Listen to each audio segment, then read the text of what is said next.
Which young pitchers are ready to break out in 2023? Here are my top choices. Let's start with a guy who might be the hardest throwing pitcher in baseball this year. I talked about his teammate Nick Lodolo on my other video, and he could have an insane K rate as well. But now let's go with a right-hander who throws even harder. Hunter Greene. This guy was the second overall pick in the draft a couple years ago, and he averages 99 on his fastball. That's right, averages. It's no surprise that he had a K rate in the 90th percentile last year. Strikeouts will not be an issue. What has been an issue is the long ball. He gave up 24 homers in 24 starts as a rookie last year. So sometimes he can look absolutely dominant, but then sometimes he does get himself into a little bit of trouble. He's pretty much a two-pitch pitcher with that overpowering heater and then a slider that's also pretty good. Usually a profile like that is better in the bullpen, but Greene, his stuff is so electric, they want to keep him in the rotation. He's going to be a starter. Cincinnati will need him to step up. If nothing else, you know that he will pile up the strikeouts for you this year. Wins might be a different story, but for the most part, he should not hurt you in the ratios. You want a pitcher who can help you big time in strikeouts without having to rely on one of those aces in the first couple of rounds of your draft. Hunter Greene is your guy, and if he puts it all together, who knows, he could really break through. Let's talk about another Hunter, Hunter Brown of the Houston Astros. Now, he's on a much better team, but that also might be trouble for him because he will have to really earn a spot in the rotation. Came on late last year and had 7 appearances, only started 2 of those games. He might be a bullpen arm at first, but you know there's a good chance Lance McCullers will hit the IL at some point.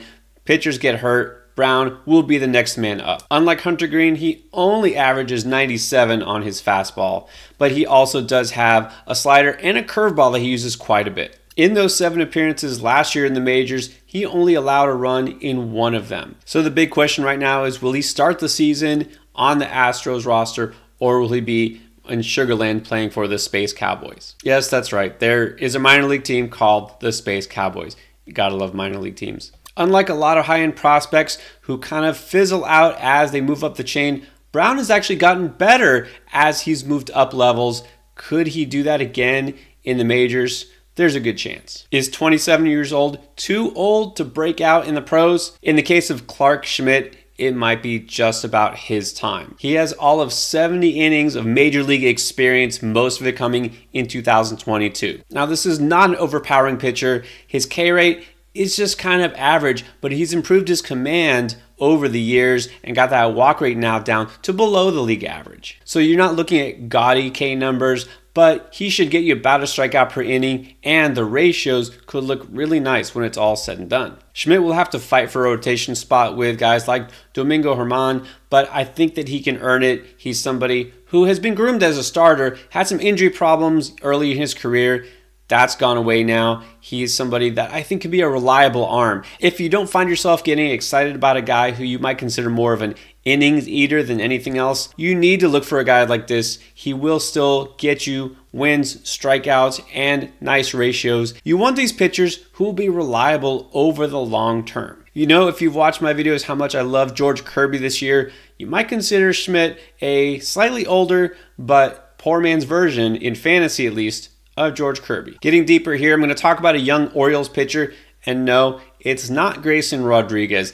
I've already hyped him up enough. You might consider this one more of a sleeper pick, but I'm looking at Kyle Bradish of the Baltimore Orioles. Kind of had a rough go of it in his rookie season. Besides a few nice starts here and there, wound up with an ERA almost of 5 and a whip of 1.40. That's not usually too promising. But I like some of the improvements he made toward the end. He's got some adjustments in store for this season. What I really like best about Bradish is that he has a 5-pitch mix, so he's not relying on just one pitch to be dominant. And he does have a true out pitch. His slider generated a 33% whiff rate last year. Bradish is the type of pitcher that you take one look at his stats and you'll pass on draft day.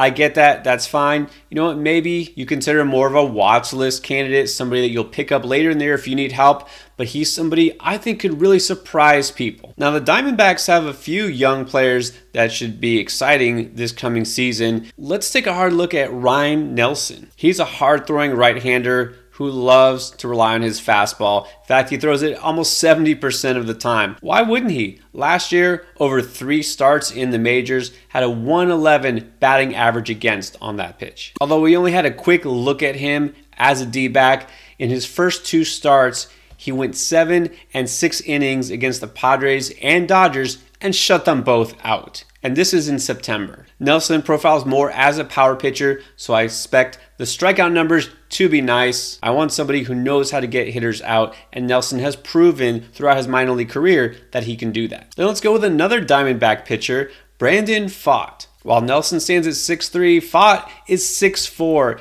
and he's even more imposing. Unlike Nelson, he uses 4 different pitches, and all of them generate swings and misses. Now, he has not tasted the majors yet, and he's a non-roster invitee right now to spring training. It's about time he got his shot. This is a guy who was among the league leaders in strikeouts throughout the minors last season. And for both these guys, it should be noted that Chase Field in Arizona has the 6th lowest home run factor for parks. We're looking at pitchers who know how to get strikeouts, should limit damage in terms of big innings. That's what I'm looking for when I target a breakout. And if you didn't catch my latest hitter breakouts video, check out the guys I'm targeting right here.